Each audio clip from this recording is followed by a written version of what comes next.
Hey everyone, I'm Armor Gaming, welcome back to my channel and welcome to Monster Analysis. Up for analysis today is Dungeon Master. As a kid, the Dungeon Master had no friends, so she became a hateful creature, wanting other monsters to follow and obey her. Ever since she became a monster and gaining the control of dungeons, all her joy comes from challenging monsters with traps and encounters. And so here we have Dungeon Master as a child, as a teen, as an adult. I love the monster design, I think it's a really great monster design. And she is the newest and latest magic legendary monster, which means that this analysis is going to pair her up against 39 other legendary magic monsters, and that even includes the nemesis monsters because the magic nemesis monster has already been released. And furthermore, she is also an Evil Legion's monster, and currently there's a total of 61 Evil Legion monsters, so a lot of competition there. And then lastly, she's also in the Underworld book, which is home to 40 legendary monsters, so quite a bit of competition there too. And oddly enough, she's not in the female book, so I don't know if maybe Social Point will introduce her later, or they just completely forgot about that. But regardless, with that being said, let's jump into the stats. She has a power of 3,201, which is a very low power. This actually puts her in 25th place, tied with a bunch of other magic legendary monsters, such as Lamuna, Mr. Scratch, Super Tomato, Galante Jr., Lernian, and Violet. So that doesn't even matter that she has that low of a power, because she is not an attacker by any means. She is a full-on deny monster. And as for her life, it's 29,255, which puts her tied for 15th place along with monsters like White Pandoff and Pixel Lion. And so 15th place out of 40 magic legendary monsters, that's a pretty good life.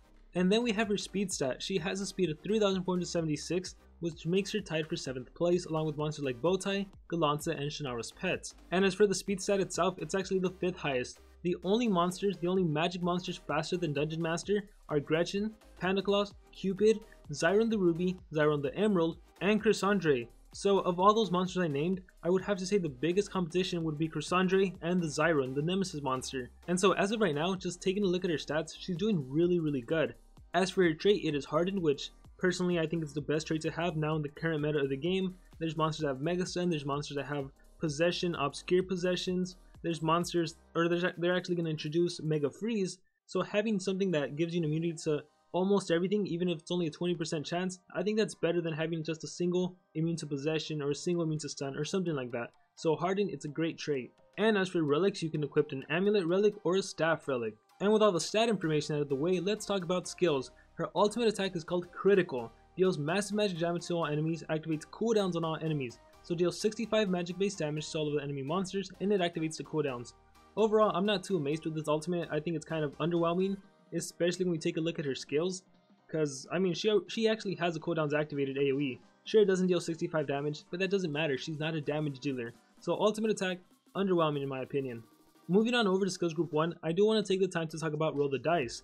Normally I don't spend a lot of time talking about skills group 1, but depending on when you're watching this video, as of the time I'm releasing it, there's currently a glitch where every single 50% skill, it's not 50%, it's actually 100%. There has to be some problem with Social Point's coding. Because you take any new monster that's been released after the release of like Samael, and if they have a skill that says 50% chance to stun, 50% chance to possess, it's not actually 50%, it's actually 100%. It always lands. I've tested this multiple times. I was able to use Dungeon Master, I used Roll the Dice, and it landed stun and possession every single time against any single opponent. And so it's pretty cool that you have a stun and possession skill that's spammable. So even if you get hit with cooldowns activated, you'd have a skill you can use. And so honestly, if you're watching this video right when Dungeon Master was released and this current 50% glitch still hasn't been fixed, then I would highly recommend Roll the Dice because it's an awesome skill. It's spammable, it stuns, and it possesses. If you fight a monster with immunity to stun, well that's a free possession. If you fight a monster that's immune to possession, well that's a free stun. If you use this skill back to back on a monster, well first they got immobilized and the next turn they're immune to stun, so then you can possess them. So Roll the Dice, I think it's a fantastic skill so long as this whole 50% glitch exists, okay? And I mean technically you can make the argument this is still a decent skill to run just because there are so many monsters that can activate cooldowns activated, so it's useful to have a 0 cooldown skill just so your monsters can do something if you place them on defense. But yeah, I just wanted to throw it out there for those of you that have Dungeon Master and the whole 50% glitch bug still exists. But anyhow, moving on over to skills group 2, we have Magical Trap. Deals moderate special damage to one enemy, applies a random torture status effect to one enemy, requires cooldown. I love this. I mentioned this in a previous video. Random torture status effect. I love that that's what Social Point describes what we call DOTs. Damage over time? No, let's call it a torture status effect. But anyhow, Magical Trap targets a single enemy monster dealing 40 special base damage. It costs 22 stamina, has a 1-shrink cooldown, and random torture status effects include burning, poison, nightmares, bleeding, quicksand, and sunburn. so it doesn't take care of all DOTs, but a good majority of them. Especially two of the newer ones, Sunburn and Quicksand. I think it would have been really awesome if they also included Ignition, but who knows, maybe that's something we'll see in the future. Moving on over, we have Really Disoriented. Deals heavy magic damage to one enemy, applies total blind to one enemy, requires cooldown. So this skill targets a single enemy, it deals 45 magic based damage, it only costs 19 stamina, has a 2-turn cooldown, and it applies total blind. And I have recently really fallen in love with total blind from using Scrap Warrior. I've mentioned this in the Scrap Warrior analysis. Using total blind is almost like using evasion. It's obviously not the same thing, it's obviously not as good as evasion, but you can make the parallels, you can make the comparison. For example, evasion would protect you against an extra turn monster like Voltic or Xyla, whereas total blind won't do that. But all that aside, total blind is a really great immobilizing skill. It's like evasion, but it's also immobilizing, because the enemy monster, their attacks are going to be missing, and furthermore, the enemy monster's effects are going to be missing. Personally, I think total blind is way better than stun and way better than freeze, and then you can argue whether it's better than possession, because the drawback to possession is that a lot of monsters are actually immune to possession, whereas currently no one in the game is immune to total blind. But yeah, that can be an argument for a different day. As for the skill, Really Disoriented, personally, if I had Dungeon Master, I would run this skill, and I'm going to be recommending everyone run this skill. And then the next skill we have is Friends Gathering. Deactivates all cooldowns and removes all negative status effects from all allies, requires cooldown. So this is a team skill that costs 31 stamina, has a 3-turn cooldown, and it restores the cooldowns on all of your monsters. Now, I love this for two reasons. First of all, I love it because it removes negative status effects, and given the fact that Dungeon Master has Harden, maybe there's a time when you get AoE freezed, Dungeon Master doesn't get frozen, and then you can remove that negative effects from your teammates. You can remove that freeze, and then they'll be able to attack. But also, of course, it deactivates the cooldown. So if you have a monster that just did a really powerful AoE, maybe it had a 3-turn cooldown, a 4-turn cooldown, you can use this skill so that powerful monster can do that powerful attack again. And so having the skill that deactivates the cooldowns, it could be a really great tool, a really great strategy. Now, I would have personally preferred if it had a 0 cooldown, that way you can use it to counter monsters that have cooldowns activated skills, but unfortunately it's not the case. If you were to get hit with cooldowns activated, this still has a 3-turn cooldown, in which case you can't help out your allies. And so deciding on whether or not to run Friends Gathering, it really comes down to preference. You're going to come to find that this monster has 2 must-have skills, and then for the other 2 skills, you can pretty much put whatever you want, and she's going to be a great monster. And from those 2 skills, that's where I'm recommending Really Disoriented. So for the final skill, it really comes down to whatever you want, and however you're going to want to utilize Dungeon Master on your team. So with that said, let's move on over to Critical Failure. Deals moderate magic damage to all enemies, applies total blind to all enemies, requires cooldown. Here we have an AoE total blind, 35 magic based damage to all of the enemy monsters, 22 stamina cost, 3-turn cooldown, AoE total blind. This is your must-have skill. Trust me, this skill will do you wonders. It's a way to immobilize the enemy, and it doesn't matter what their immunity is, unless they're, hard and tough for Bulwark, because most magic monsters, they still tend to have immune to possession. If you go up against earth monsters, a lot of the original ones, they'll be immune to stun. And so what I'm trying to get at is, if you're facing conventional monsters that have the typical immune to stun, immune to possession, immune to blind, Dungeon Master doesn't care about that. She's going to give them total blind, and they're not going to be able to touch you. So Critical Failure, must-have skill, be sure to run it. And speaking of must-have skills, let's move on over to A Bit Late. Activates all cooldowns on all enemies, requires cooldown. No damage, 21 stamina, 4-turn cooldown. This skill is insanely powerful. It activates all the cooldowns on the enemy monsters, and it has no drawback. And I always reference Montezuma. Montezuma can activate the cooldowns on the enemy team, but his main and biggest drawback is that he also activates the cooldowns on himself, which I don't like. So having a monster that can just activate cooldowns and shut down a lot of the enemy's strategy, a lot of their plans, that is phenomenal. So take a look at this. She has 2 ways of immobilizing essentially. 1, she can activate the cooldowns, and 2, she can apply total blind.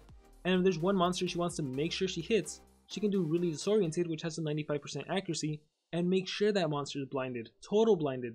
So, like I said, really great monster.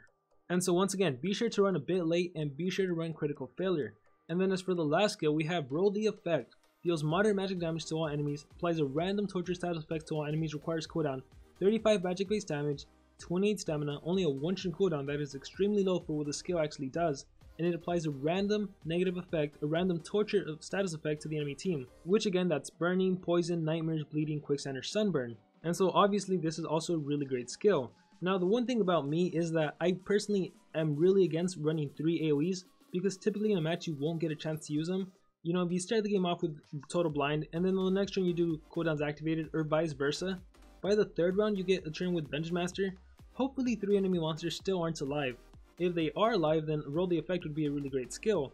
but by then maybe one monster is going to be alive or two monsters are going to be alive, in which case like I still think really disoriented would be more beneficial, because you're essentially going to make it so even if you're fighting two enemy monsters, one of them is going to have no accuracy, so they're not even a threat. So you can make a huge argument against running roll the effect, but at the same time it really depends where you're at in the game. For example, speaking from experience, there are some situations where I face opponents that are level 130 and they have the rainbow build, a strength, a life, a speed rune, and in those kind of battles the enemy monsters do stay alive for 3 or 4 rounds, in which case having Dungeon Master and having the skill roll the effect would actually come in handy, because I would still be able to utilize the whole AoE potential. But I think for the most part, if you're playing on an equal playing ground, on an equal playing field, I don't think roll the effect would be that beneficial. But at the same time, I'm not saying it's completely useless, because you could always just do critical failure or a bit late on the first turn, and then on the second turn hit the enemy with random torture effects. You can totally do that too. And so it's ultimately up to you. The only thing I know for sure is that you must run a bit late and critical failure. Those are must-have skills. Do not have Dungeon Master without those skills. And as for the next skill, I would personally recommend really disoriented, which means for the final skill, it's ultimately up to you. You can run roll the effect, you can run friends gathering, or if you're watching this video really early on, I would recommend roll the dice, because the spammable stand in possession skill, that is amazing. But I think once they patch the whole 50% glitch, then yeah, it's really going to be a choice between roll the effect or friends gathering. And then you don't have to agree with me. If you don't think really disoriented is really that needed, then go ahead and run friends gathering and roll the effect. But again, as long as you run critical failure and a bit late, you're going to be fine. You have a solid monster. You have, in my opinion, what is possibly one of the best, if not the best, magic legendary monster. And I know that's a pretty bold claim to make, especially considering she's not even the fastest magic legendary monster. But dang, she's skills-wise, she's just so good. And by the way, I'm excluding the Nemesis monster, because the Nemesis monster is just overpowered. She's on a whole different level. What she can do is insane. But anyhow, like I said, going back to Dungeon Master, I think she has the potential to be categorized as the best magic legendary monster, because all of her skills are like next generation skills. They're not reliant on the typical immobilizing like stun, freeze, or possession. It's now total blind, its cooldowns activated. And how many monsters actually have a counter to that? Not many, unless they have the hardened trait. And then the main argument to why she maybe won't be classified as the best is her speed stat. 3476 isn't the fastest. Cassandra, for example, is faster. However, the argument I would use against that is that, don't forget, in terms of offensive purposes, you get to use the Rune Guardian to your advantage. You can activate the Rune Guardian if it's maxed out and get up to a 10% increase on your runes. In which case, even if Dungeon Master had 3 speed runes and her teammates were running 6 team speed, if you had the same thing for your team, your Dungeon Master is running 3 speed runes, your teammates are running 6 team speed, and you activate your Rune Guardian, you would be outspeeding the enemy Cassandra. So yeah, essentially it's that unfair advantage we get as being attackers, being able to activate that Rune Guardian, giving ourselves an extra 10% boost. And honestly, I've talked about this with a lot of people. I think Rune Guardian should be both on offense and on defense to make it actually fair, but for the time being, that isn't the case. It's not exactly fair. And so yeah, I'm gonna stick with that claim. I personally think Dungeon Master is the best magic monster, excluding Zyron the Ruby. But now I want to hear from all of you guys. What do you guys think about Dungeon Master? Do you think she's as good as I'm making her out to be? Do you think she's not that great? Whatever thoughts are going out through your guys' mind about this monster, let me know in the comments below. I am really looking forward to reading your guys' comments on Dungeon Master, because I am seriously blown away by Dungeon Master, and I am so upset that I couldn't get her, but I am definitely going to pick her up whenever she goes on sale. And so once again, please be sure to share your thoughts with me in the comments below. Best of luck to all of you on your Monster Legends adventures, and like always, remember to dream big and pursue your passions.